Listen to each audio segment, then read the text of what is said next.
আমরা প্রথমবারের মতো একটা কাজ করেছি যেটা বাংলাদেশের ইতিহাসে আগে ছিল না। মালয়েশিয়ার শ্রমিকদের জন্য মাল্টিপল এন্ট্রি ভিসা করা হয়েছে, মাল্টিপল ভিসার ব্যবস্থা করা হয়েছে। এটা অনেক দিনের দাবি ছিল শ্রমিকদের। বাংলাদেশে কখনোই আপনার প্রবাসী কল্যাণে নিজস্ব অনলাইন ব্যবস্থাপনা ছিল না কর্মীদের পাঠানোর, সেটা আমরা নিজস্ব অনলাইন ব্যবস্থাপনা করেছি। 100% অনলাইনে বাইরে পাঠানোর ব্যবস্থা করেছি। স্যারও আপনাদেরকে ব্যাখ্যা করেছে। এতে খরচ কমেছে, ভোগান্তি কমেছে, প্রতারিত হওয়ার স্কোপ কমেছে। মালয়েশিয়ার ক্ষেত্রে আমাদের তাৎপর্যপূর্ণ অগ্রগতি হয়েছে। আমি মাল্টিপল ভিসার কথা বলেছি।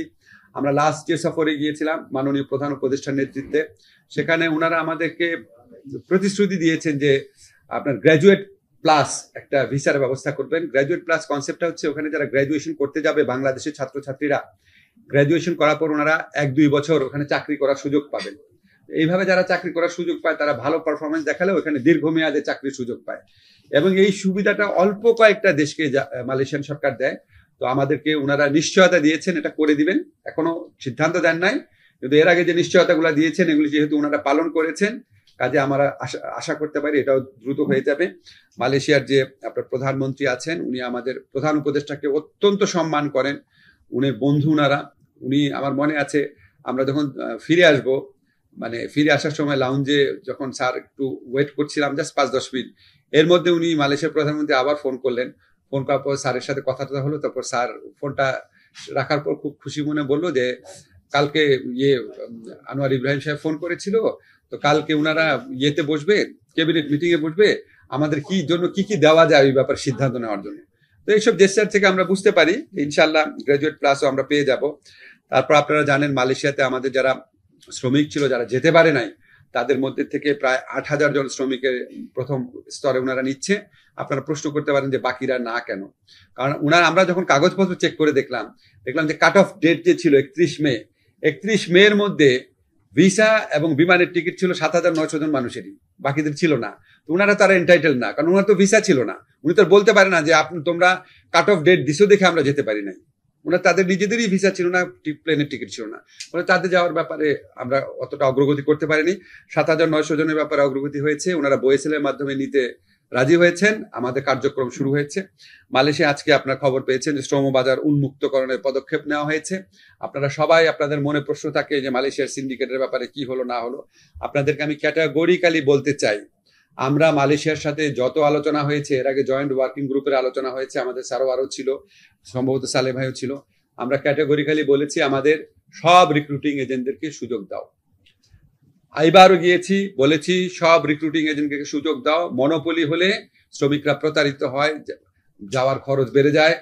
মনোপলি হলে অনেক ধরনের দুর্নীতি হয়। বলেছি যে শ্রম বাজার মানে সব রিক্রুটিং এজেন্টকে সুযোগ দেওয়া হয়। তারপর তো গতবার আলোচনার সময় তারা বলেছে তোমাদের তো রিক্রুটিং এজেন্ট কয়েক হাজার, আর অন্যান্য দেশে তো কয়েকশো। ফিলিপাইন বলেন, পাকিস্তান বলেন, ইন্ডিয়া বলেন, নেপাল বলেন, সবার হচ্ছে কয়েক শত, 150 থেকে 400-র মধ্যে, আর আমাদের রিক্রুটিং হচ্ছে 4,000। এই প্রসঙ্গ যখন তুলেছে তখন আমি বলছি তাহলে ওদেরকে যতগুলা দাও আমাদের ততগুলা দাও। তুমি যদি পাকিস্তানকে দাও 400, তাহলে আমাদের তো 400 দাও, এটাও বলেছি যখন এই যুক্তি দিয়েছে। তারপরে বলেছি যে যদি শ্রমিক এই বছর কম না, আমরা যেমন শুনেছি 30,000 শ্রমিক নেবে, তাহলে বয়েসেলকে দিয়ে দাও, আমাদের সরকারি প্রতিষ্ঠানকে দিয়ে দাও, তাহলে তো শ্রমিকরা প্রতারিত হবে না। আমরা আমাদের মতো সর্বোচ্চ প্রচেষ্টা চালিয়ে যাচ্ছি। বাট আপনাদের মনে রাখতে হবে মালয়েশিয়া একটা সভরেইন কান্ট্রি, আমরা তো তাদেরকে ফোর্স করতে পারি না, ঠিক না? আমাদের সাথে মালয়েশিয়া আগের গভর্নমেন্টের আমলে চুক্তি হয়ে আছে যে আমরা রিক্রুটিং এজেন্টদের লিস্ট পাঠাবো, লিস্ট দেখে তারা ডিসাইড করবে, এটা চুক্তিতে আছে। চুক্তি কি আমি কি জোর করে চেঞ্জ করতে পারি? আমি কনভিন্স করার চেষ্টা করছি, অনেকভাবে বোঝানোর চেষ্টা করছি, and hoping for the best, but I don't know what will come at the end of the day. ঠিক আছে, আমরা চেষ্টা করছি। আমি মালয়েশিয়ার সাথে যখন কথা হয়েছে আপনাদেরকে দায়িত্ব নিয়ে বলছি, প্রথম বলেছি আমাদের সবাইকে দেওয়ার জন্য। তারপর যখন ওনারা বলেছে, এটা এইবার আলোচনা না, এর আগের বার আলোচনা যখন বলেছিল তোমাদের তো কয়েক হাজার, তাদের তো কয়েক শত, তা আমি বলছি তাহলে সবার ক্ষেত্রে একরকম করো, সবাই 500 দাও বা সবাইকে 300 দাও, সব দেশকে, তাহলে তো ইউনিফর্ম প্র্যাকটিস হবে। তারপরে বলেছি যদি 30,000-এর মতো শ্রমিকই নাও, অল্প শ্রমিক, তাহলে আমাদের বয়েসেলকেই দাও। আমার যা বলার সেটা আপনাকে বললাম। এখন আমি তো সরকারের সাথে আলোচনা করেছি, আমি তো কোনো ব্যক্তির সাথে আলোচনা করি না, ব্যক্তির ব্যাপারে আমার একটা কথা বলা ঠিক হবে না। বাংলাদেশের ইতিহাসে প্রথমবারের মতো সৌদি আরবের সাথে আমরা একটা নিরাপদ প্রবাসী শ্রমিক পাঠানোর জন্য নিরাপদে যেতে পারে, কম খরচে যেতে পারে, এটা লক্ষ্যে একটা চুক্তি করছি। চুক্তিটার খসড়া চূড়ান্ত হয়েছে, জাস্ট সাইনিং এ ডেট ঠিক করার আলোচনা চলছে। এটা একটা যুগান্তকারী ঘটনা ঘটেছে। এছাড়া আমরা যদি একটু ডিটেইল বলি, আমাদের এই দায়িত্ব নেওয়ার পর আমাদের একটা নতুন কাজ করতে হয়েছে, যেটা আগে কখনো কাউকে করতে হয়নি। সেটা হচ্ছে জুলাই গণ অভ্যুত্থানে যারা প্রত্যাগত রেমিটেন্স যোদ্ধা ছিলেন, আপনারা জানেন যে মিডল ইস্টে যারা বন্দী ছিলেন, আমাদের কাছে ওনারা আন্দোলনকারী ছিলেন, আমরা ওনাদের কাছে কৃতজ্ঞ। কিন্তু ওই দেশের আইনে তো এটা ওনারা একটা আইন লঙ্ঘনকারী হিসাবে তাদেরকে দেখেছিল। তো আমাদের প্রধান উপদেষ্টা ডক্টর মোহাম্মদ ইউনূস, উনি ওনার ব্যক্তিগত যে সুখ্যাতি আছে সারা পৃথিবীব্যাপী, উনি ফোন করার সাথে সাথে তাদেরকে মুক্তি দেওয়া হয়েছে, বাংলাদেশে আসতে দেওয়া হয়েছে। এটা আপনারা জানেন যে সৌদি আরবে বা সংযুক্ত আরব আমিরাতে কেউ যখন কারাদণ্ড পায়, একজন ফোন করে বললো ছেড়ে দিল, এটা কত বড় একটা ঘটনা, কত বড় একটা রিলিফ। তো ওনারা যারা ফেরত এসেছিলেন 188 জন সংযুক্ত আরব আমিরাত থেকে, তাদেরকে আমরা একদম মানে নিয়ম ছিল না, আমরা নতুন নিয়ম করে তাদেরকে প্রত্যেকে 50,000 টাকা করে 94 লক্ষ টাকা দিয়েছি। আর্থিক প্রণোদনা হিসাবে 13,500 টাকা করে 25,38,000 টাকা দিয়েছি। টাকাটা বড় কথা না, আমরা ওনাদেরকে আবার কর্মসংস্থানের চেষ্টা করছি। আমরা গত 1 বছরে 10,15,000 কর্মী পাঠিয়েছি। আপনারা জানেন মিডল ইস্টে যে পরিস্থিতির কারণে ওখানে আমাদের প্রবাসী ভাইরা জুলাই গণ অভ্যুত্থানের সাথে সংহতি জানিয়ে ওনারা আন্দোলন করেছেন, এই জন্য অনেককে ফেরত আসতে হয়েছে। কোনো কোনো দেশ আবার, আমি আগেই বলেছি আপনাদের, ওনারা আমাদের কাছে হিরো। জুলাই গণ অভ্যুত্থানের সাথে সংহতি জানানোর জন্য নিজের জীবন জীবিকাকে উপেক্ষা করে ওনারা আন্দোলনে গেছেন, কিন্তু ওই দেশের চোখে তো ওনারা আইন ভঙ্গকারী। তো এটার একটা ইম্প্যাক্ট পড়েছিল আপনার শ্রম বাজারে। এখন পর্যন্ত আমরা সংযুক্ত আরব আমিরাতে লোক পাঠাতে পারি না। এরকম চ্যালেঞ্জের মুখেও গত বছর আমরা অন্যান্য বছরের মতোই লোক পাঠাতে পেরেছি, বেশি পাঠাতে পারি নাই।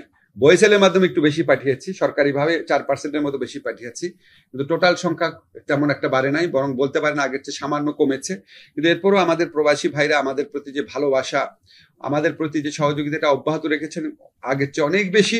এটা প্রমাণ হচ্ছে আমরা আগের অর্থ বছরের তুলনায় রেমিটেন্স আপনার 24% বৃদ্ধি পেয়েছে। এটা একটা বিগ নাম্বার, 1 বছরে 24% বৃদ্ধি পেয়েছে। কাতার, ওমান, সৌদি আরব, সংযুক্ত আরব আমিরাত, কুয়েতে ল ফার্ম নিয়োগ করা হয়েছে। এর মধ্যে কোনোটাতে আগে ছিল, কোনোটাতে আগে ছিল না। অন্যান্য দেশে ল ফার্ম নিয়োগের ব্যবস্থা করছি। সৌদি আরব, জর্ডন, ওমানে অনিয়মিত নারী শ্রমিকদের নিয়মিত করার ব্যবস্থা নেওয়া হয়েছে। আপনাদের কাছে মনে হইতে পারে ওনারা নিজেরা এই সমস্ত সিদ্ধান্ত নেয়। সারওয়ার আমার সাথে ছিল মিটিং এ, আমরা মিটিং করে অনেক রিকোয়েস্ট করেছি, এবং সেকেন্ড টাইম মিটিং যখন গিয়েছিলাম, আমার মনে আছে সৌদি মিনিস্টার আমাকে বলছিল যে এরকম তোমার জন্য একটা গুড নিউজ আছে, গতবার তোমরা বলে গিয়েছিলাম, আমরা এবার নারী শ্রমিকদেরকে যারা ইররেগুলার তাদেরকে রেগুলার করার ব্যবস্থা করছি।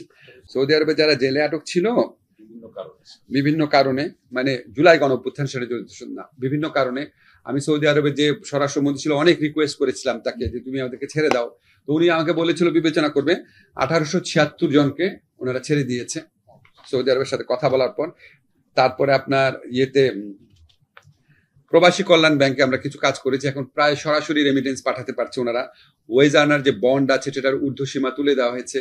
প্রবাসী কল্যাণ ব্যাংকে যে সুদের হার সেটা পর্যন্ত 1% কমানো হয়েছে। 1% খুব বড় নাম্বার মনে হয় না, কিন্তু গরিব মানুষের জন্য 1% কমানো অনেক বড় ব্যাপার। প্রবাসী যে কল্যাণ ব্যাংক আছে এটার মূলধন বৃদ্ধি করা হচ্ছে, এটা যাতে আরো বেশি প্রবাসীদের সাপোর্ট দিতে পারে। তাছাড়া আমরা, সারওয়ার বলেছে যে ডিজিটাল প্ল্যাটফর্মে শতভাগ অনলাইনে বিএমইটি কর্তৃক সরাসরি বহির্গমন ছাড়পত্র দেওয়ার ব্যবস্থা করা হয়েছে। আমরা একটা প্রবাসী লাউঞ্জ করেছি, আপনারা দেখেছেন। আমরা প্রথম দায়িত্ব নেওয়ার পরপরই আমাদের ডক্টর মোহাম্মদ ইউনূস স্যারের উৎসাহে কাজটা আমরা করেছিলাম। প্রবাসী লাউঞ্জে আপনারা নিশ্চয়ই হয়তো গিয়েছেন, আপনারা দেখবেন যে আমরা প্রবাসী লাউঞ্জ করেছি। ওখানে প্রবাসীদের জন্য 30% ডিসকাউন্ট আছে নর্মাল প্রাইসের, এমনি খাবারের দাম কম, তার চেয়েও কম। প্রবাসী লাউঞ্জের পাশাপাশি আমরা প্রবাসী কর্মীদেরকে সার্বক্ষণিকভাবে সেবা দেওয়ার জন্য আমরা 100 কর্মী আছে না ওখানে, 100 কর্মী ওখানে নিয়োগ করেছি সার্বক্ষণিক সেবা দেওয়ার জন্য। ওনারা একটা নীল জ্যাকেট পরে থাকে, প্রবাসী কল্যাণ আপনারা দেখলেই বুঝতে পারবেন, সার্বক্ষণিকভাবে তাদের সেবা দেওয়ার জন্য। তারপরে আমরা ওয়েটিং লাউঞ্জ করেছি। অনেক সময় প্রবাসী যারা আছে ওনারা অনেক আগের দিন চলে আসে, রাতে থাকার জায়গা থাকে না। আমরা একটা ওয়েটিং লাউঞ্জ করেছি, সেখানে একটা মসজিদ আছে, 2টা মসজিদ। সেখানে আমি গিয়ে দেখলাম যে ওয়েটিং লাউঞ্জে অনেকে ঘুমিয়ে থাকে, প্রচন্ড ঘামতে থাকে। ওখানে দেখে আসার পরদিনই ওখানে আমরা এসি লাগানোর জন্য সারওয়ারকে বলেছিলাম, এবং ওখানে অলরেডি ইনস্টল করা হয়েছে। মহিলাদের জন্য একটা, পুরুষদের জন্য 2টা খুব বড় ধরনের এসি ইনস্টল করা হয়েছে। রাত্রি ইচ্ছা করলে ওনারা ঘুমাতে পারেন। মানে এগুলি যে আপনাদের বলছি এগুলি আসলে খুবই কম, আরো অনেক অনেক অনেক অনেক কিছু আমাদের প্রবাসীদের জন্য করা উচিত। ওনারা আমাদের জন্য মানে যা করেন, আমাদের এই অর্থনৈতিক মানে ব্যাকবোন বলা হয় ওনাদেরকে, ওনাদের রেমিটেন্সকে। তো এটা কিছুই না, আরো অনেক কিছু করার আছে। সৌদি আরবে এটা চুক্তি হয় কি, খসড়া আদান প্রদান হয়। তো খসড়া আদান প্রদানের মাধ্যমে ফাইনাল যে ড্রাফটটা, যেটা ওনারাও এগ্রি করেছেন আমরাও এগ্রি করেছি, সেটা হয়ে গেছে। এখন খালি স্বাক্ষর বাকি। যেমন আমার কাছে জানতে চাওয়া হচ্ছে সেপ্টেম্বর মাসে আমি ফ্রি আছি নাকি স্বাক্ষর করার জন্য সৌদি আরবে যেতে। এটা চুক্তি, এটা এমওইউ না। এটা আপনি খুব ইন্টেলিজেন্ট প্রশ্ন করেছেন। চুক্তি এমওইউর চেয়ে অনেক ইম্পর্টেন্ট একটা ব্যাপার। জাপানে আপনার আমাদের মাননীয় প্রধান উপদেষ্টা বলেছেন আমাদের লক্ষ্যমাত্রা আছে আগামী 5 বছরে 1 লক্ষ শ্রমিক পাঠানোর জন্য, দক্ষ শ্রমিক। সেই জন্য আমরা স্পেশাল জাপান সেল গঠন করেছি স্কিল টেস্ট নেওয়ার এবং স্কিল অর্জন করার লক্ষ্যে সকল পদক্ষেপ গ্রহণ করেছি। ল্যাঙ্গুয়েজ প্রফিসিয়েন্সি বাড়ানোর জন্য আমরা জাইকার সাথে, কালকেও জাপানের অ্যাম্বাসেডারের সাথে আমার মিটিং ছিল, জাইকার মাধ্যমে আমরা একটা জাপানিজ ল্যাঙ্গুয়েজ সেন্টার হোক অথবা জাপানি প্রশিক্ষক পাঠিয়ে হোক, যাতে প্রয়োজনীয় জাপানি ল্যাঙ্গুয়েজে দক্ষতা অর্জন করতে পারে সেটা চেষ্টা করছি। জাপানে যারা স্টুডেন্টরা যাওয়ার পর ওইখানে যদি ওনারা ইন্টিগ্রেট হতে পারেন তারা অনেক বড় বেতনের চাকরি পান। কিন্তু জাপানি স্টুডেন্টরা যেতে পারে না, কারণ ওনাদের এখানকার ফিনান্সিয়াল গ্যারান্টার থাকে না। আমরা আমাদের যে ব্যাংক আছে প্রবাসী কল্যাণ ব্যাংকের সাথে কথা বলছি যাতে ওনারা ফিনান্সিয়াল গ্যারান্টার হিসেবে কাজ করে, যাতে আমাদের জাপানে স্টুডেন্ট ভিসাতে গিয়ে কর্মসংস্থানের একটা সুযোগ অনেক বেশি সম্প্রসারিত হয়। কার্যক্রম শুরু হয়েছে। আমাদের মূল লক্ষ্য হচ্ছে কি, আমরা শুধু মিডল ইস্ট আর মালয়েশিয়াতে সীমাবদ্ধ থাকবো না। আমরা আমাদের চোখটা একটু অন্যদিকে ফিরিয়েছি। আমরা ইউরোপ, মূলত ইস্ট ইউরোপ, ইটালি অবশ্যই আছে, আর হচ্ছে জাপান কোরিয়ার দিকে চোখ ফিরিয়েছি। সব কাজ করতে পারবো না, অল্প সময়ের জন্য আসলে এসব কাজ করা যায় না। ফাউন্ডেশনটা তৈরি করে দিয়ে যাচ্ছি। আমি বিশ্বাস করি আগামী 2-3 বছরের মধ্যে যদি এই আমাদের নীতিমালাগুলো বা আমরা যে পদক্ষেপগুলো নিয়েছি এটা যদি কন্টিনিউশন থাকে, আগামী 2-3 বছরের মধ্যে আমাদের বিদেশের শ্রম বাজারের ক্ষেত্রে খুব উল্লেখযোগ্য এবং আশাব্যঞ্জক পরিবর্তন আসবে। আমরা উন্নত দেশগুলোতে আধা দক্ষ বা পুরো দক্ষ কর্মী পাঠাতে পারবো। ইনশাল্লাহ রেমিটেন্স বৃদ্ধি পাবে, ওখানে যারা বিদেশি শ্রমিক আছেন তারা অনেক ভালো থাকবে। এছাড়া আমরা অনেক আইনগত পরিবর্তন করেছি, আইনগত সংস্কার করেছি। আমরা রিইন্টিগ্রেশন পলিসি করেছি, এটা আগে ছিল না। রিইন্টিগ্রেশন পলিসি করেছি 2025 সনের। সাব এজেন্ট যারা আছে তাদের বিরুদ্ধে কিছু কমপ্লেইন থাকে, ওনাদেরকে জবাবদিহিতা নিশ্চিত করার জন্য বৈদেশিক কর্মসংস্থান অভিবাসী রিক্রুটিং এজেন্ট লাইসেন্স ও সাব এজেন্ট নিবন্ধন ও আচরণ বিধিমালা প্রণয়ন করেছি।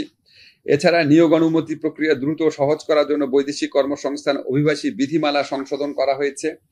রিক্রুটিং এজেন্টদের যারা অপরাধ করবেন তাদের অপরাধের তাৎক্ষণিক শাস্তি প্রদানের জন্য মোবাইল কোর্টের আওতা বৃদ্ধি করা হয়েছে। প্রবাসীদের আমরা অনেক ধরনের সুবিধা দিচ্ছি, লাগেজ র্যাপিং সুবিধা সহ, সেটা আপনাদেরকে বলেছি। বন্ডের ঊর্ধ্বসীমা প্রত্যাহার করা হয়েছে বলেছি। আর আমাদের একটা ওয়েজ আর্নার একটা সেন্টার আছে, সেটা যাওয়ার পথটা অনেকদিন ধরে খুব খারাপ অবস্থা আছে। কি অবস্থা রাস্তাটা এখন? মানে কমপ্লিশনের দিকে, ওটা কমপ্লিট হয়ে গেলে ওইটাও আমরা প্রবাসীদের জন্য ব্যবহার করতে পারবো। আর আমাদের কিছু নিয়মিত কার্যক্রম আছে, এটা হচ্ছে বাইরে যারা প্রবাসীরা অসুস্থ হয়ে যান ওনাদেরকে নিয়ে আসা, যারা বিপদে পড়ে যুদ্ধের কারণে আটকে পড়ে যান তাদেরকে নিয়ে আসা, প্রবাসী রেমিটেন্স জন্য তাদের মেধাবী সন্তানদের শিক্ষাবৃত্তি প্রদান করা, তারপরে হচ্ছে চিকিৎসা অনুদান প্রদান করা, অসুস্থ মৃত কর্মীদের পরিবহন করা, বিনামূল্যে অ্যাম্বুলেন্স সুবিধা দেওয়া, এরকম নিয়মিত যে কল্যাণ কার্যক্রম সেগুলি অব্যাহত আছে। সবশেষে আপনাদের একটা কথা বলতে চাই, যখন প্রবাসী কল্যাণ মন্ত্রণালয়ের এই কাজের লিস্ট দেখি যখন মনে হয় যে এমনি একসাথে লিস্ট করে দেখবেন 7 পাতার লিস্ট আছে কি কাজ আমরা করেছি, কিন্তু আমি সত্যি ফিল করি প্রবাসীদের জন্য আমাদের অনেক অনেক অনেক কিছু করার আছে। আমাদের সবচেয়ে দরিদ্র অসহায় মানুষরা, মানে অনেকে সর্বস্ব বিক্রি করে প্রবাসী গিয়ে যেভাবে প্রতারিত হন, যে কষ্টে থাকেন, যে দুর্ভোগে থাকেন, ওনাদের আমাদের উপর অনেক ক্ষোভ থাকে যে আমরা কি করছি, কিছু করছি না কেন। আসলে আমার কাছে মনে হয় একটা সরকারের যদি ন্যূনতম দায়িত্ববোধ থাকে, দেশপ্রেম থাকে, তাহলে প্রবাসীদের জন্য আরো বেশি কাজ করা উচিত। এবং এই কাজ আসলে এটা 1 বছরে করার কাজ না। আমাদের 1 বছরে যে কাজ করেছি এটা কমপ্লিশন করার জন্য পলিটিক্যাল পার্টিগুলার যেই ইলেকশনের সময় যে ম্যান্ডেট থাকে 5 বছর, আসলে 5 বছরের কাজ, কিন্তু 5টা বছরে প্রবাসীদের জন্য পুরা কার্যক্রমটাকে অনেক বেশি উন্নত করে মানে সত্যিকারের সংস্কার আনা সম্ভব। আমরা শুধু এইটুকু বলতে পারি, আমরা ইনশাল্লাহ ফাউন্ডেশনটা করে দিয়ে গেছি, ইনশাল্লাহ আশা করব পরবর্তীকালে যারাই ক্ষমতা আসবে এটা অব্যাহত রাখবে এবং আমাদের প্রবাসীরা যেন প্রবাসে অত্যন্ত সুখী, আনন্দিত এবং সম্মানিত জীবন যাপন করতে পারে, এরকম একটা বাংলাদেশ যেন আমরা করতে পারি। এটাকে আমি এখান থেকে রেগুলেট করব যে রোমানিয়াতে গেছে সে কোনোভাবেই ইটালি বা আপনার ইংল্যান্ডে যাওয়ার চেষ্টা করতে পারবে না, এটা কি করা সম্ভব? তারপর আপনাদের বলি, তারপরও আমরা এখন জামানতের পরিমাণ বাড়ানোর চিন্তা করছি, জামানত দিয়ে যাবে। কোরিয়ার ক্ষেত্রে আমি ওদেরকে বলেছি দরকার হলে 20 লক্ষ টাকা জামানত দাও, কোরিয়াতে যারা যাবে, সিজনাল ওয়ার্কারের জন্য 10 লক্ষ দাও। দেখি চেষ্টা করে, আমাদের তো এটা করা ছাড়া কিছু করে নাই। মোটিভেশনাল প্রোগ্রাম বাড়িয়েছি, মোটিভেশনাল প্রোগ্রামে অনেক ভালো করে বোঝানোর চেষ্টা করি ভাই। এখন আমরা এই ব্যাপারে আপনি যদি বলতে পারেন যে এখানে সবাই আমাদেরকে সচেতন হতে হবে। আমরা প্রবাসীদের যখন প্রোগ্রাম হয় বলি যে আপনি যদি ওখানে কোনো একটা অন্যায় করেন আপনার আরো 10টা ভাইয়ের যাওয়া বন্ধ হয়ে যাবে। এই সমস্যা তো আছে রে ভাই।